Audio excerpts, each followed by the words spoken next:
விசுவாசமற்றவர் அப்படின்னு சொல்லி ஓபிஎஸ் சொன்னதுக்கு இன்னைக்கு ஒரு மிகப்பெரிய கண்டன அறிக்கை கொடுத்திருக்காரு. இதை உங்களை போடுற நிருபர்கள் கேள்வி கேட்குறீங்க, சொன்னால் மறுபடியும் வருது, இதே திருப்பி வந்துக்கிட்டு இருக்குது. அதனால் அவரை பற்றி எந்த வித கேள்விக்கும் பதில் இல்லை. ஏன்னா நீங்கள் இப்படி கேட்குறீங்க, நேற்று அப்படி தான் அவர் கேட்டார், நாங்கள் உண்மையான பதில் சொன்னால் திருச்சி வெளியிடுறாங்க. அதனால் ஓபிஎஸ் அவர்கள் எங்களிலிருந்து விலகி சென்று விட்டார், விலக்கப்பட்டு விட்டார். இனி அவரை பற்றி பேசுவதற்கு ஒன்றுமில்லை. என்ன காட்டம் கொடுத்தாலும் அதை பற்றி இல்லை. எங்களுக்கு என்ன இருக்குது இல்லை. அவர் அனைத்து இந்திய அண்ணா திராவிட முன்னேற்ற கழகத்தில் தற்போது இல்லை.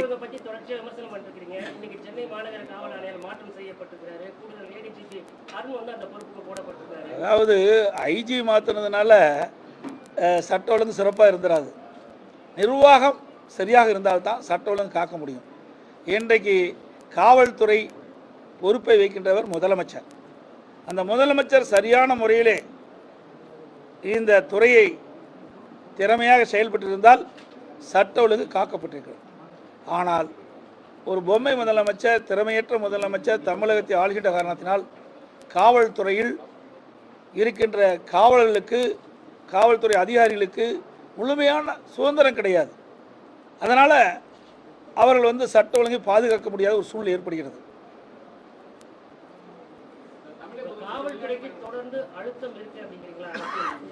நிச்சயமாக இருக்குது. இன்றைக்கு திராவிட முன்னேற்ற கழகம் ஆட்சிக்கு வந்த பிறகு காவல்துறை சுதந்திரமாக செயல்பட முடியவில்லை. அதனால தான் எங்கே பார்த்தாலும் போதைப்பொருள் விற்பனை தாராளமாக இருக்குது. எங்கே பார்த்தாலும் கொலை, கொள்ளை, திருட்டு, வழிப்பறிவு, பாலியல் கூட தொடர்ந்து நடந்த வண்ணம் இருக்குது. கொலை நடக்காத நாளே இல்லை. எங்கே பார்த்தாலும் ரவுடிகளுடைய ராஜ்யமாக இருந்துட்டு இருக்குது.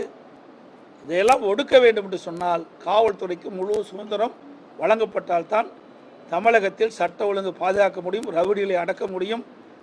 இன்றைக்கு பொதுமக்களுக்கும் பாதுகாப்பு இல்லை, பெண்களுக்கும் பாதுகாப்பு இல்லை, அரசியல் கட்சியை சேர்ந்த பொறுப்பாளர்களுக்கும் பாதுகாப்பு இல்லை தமிழகத்தில்.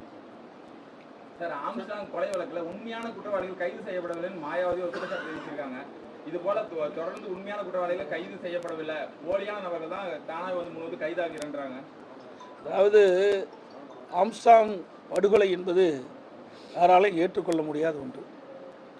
ஒரு சமூகத்தில் ஒரு பிரபலமானவர், ஒரு தேசிய கட்சியில் பகுஜன் கட்சியினுடைய மாநில தலைவராக இருக்கிறார், அவர் வழக்கறிஞராக இருக்கிறார்.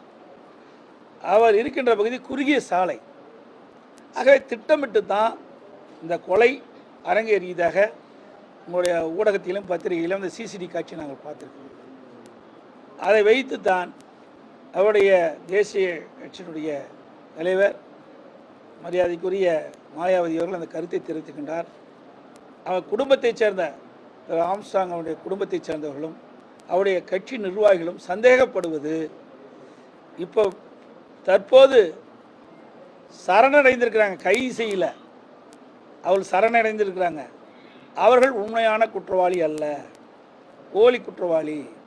ஆகவே உண்மை குற்றவாளிகளை கைது செய்ய வேண்டும் என்று அவருடைய குடும்பத்தைச் சேர்ந்தவர்களும் பகுஜன் கட்சியை சேர்ந்த நிர்வாகிகளும் அதனுடைய அகில இந்திய தலைவரும் போற்றிருக்கிற மாயாவதி அவர்களும் தெரிவிக்கின்றார்கள். உண்மை குற்றவாளிகளை அவருடைய சந்தேகங்களை போக்குவது அரசினுடைய கடமை.